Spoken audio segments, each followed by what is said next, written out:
I'm meteorologist Ryan Hill. We have declared a first alert weather day for your Sunday due to high fire danger with the coupling of very dry conditions as well as really strong winds as we make our way through the 6 a.m.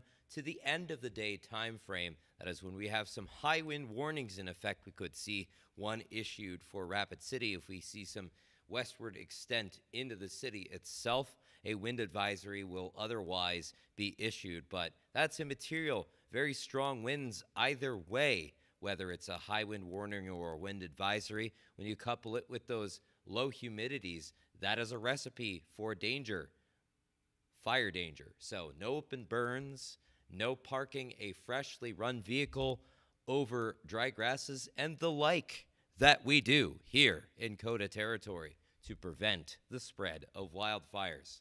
Gusty winds starting at 3 a.m., 20 to 30 miles per hour just around or north of the city here in Rapid City. Gusting close to 30 miles per hour in Buffalo, but they really get rip-roaring.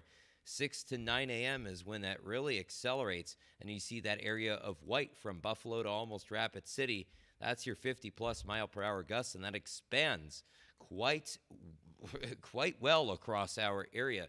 You're talking 4 p.m., almost everybody getting 50-plus mile per hour winds, 60-plus in the Buffalo and almost Faith area down into Meade County. So be wary of that. Crosswinds will make it difficult to drive east to west thoroughfares. There could be down power lines. There could be some roof damage, outbuilding damage. So be careful with that, as well as loose outdoor objects.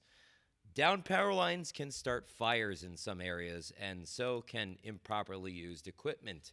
And as we see humidities drop, they start dropping around 9 a.m., but really towards the middle part of the day, 1 to 3 is where they're at their worst, 16 to 26%. Phillip to Rapid City. Pine Ridge also seeing some low humidity, 17%. So something to keep an eye on here in COTA territory. We could see those humidities extend again, those low humidities into Monday. But we do have a system that may moisten up the area.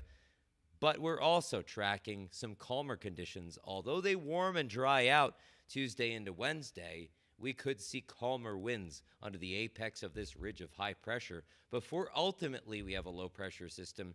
Thursday into Friday gets itself going and organized. So keep an eye on things here throughout the hills, here throughout northeast Wyoming and into Rapid City as we continue to keep things monitored in COTA territory for the possibility of moisture into your Good Friday.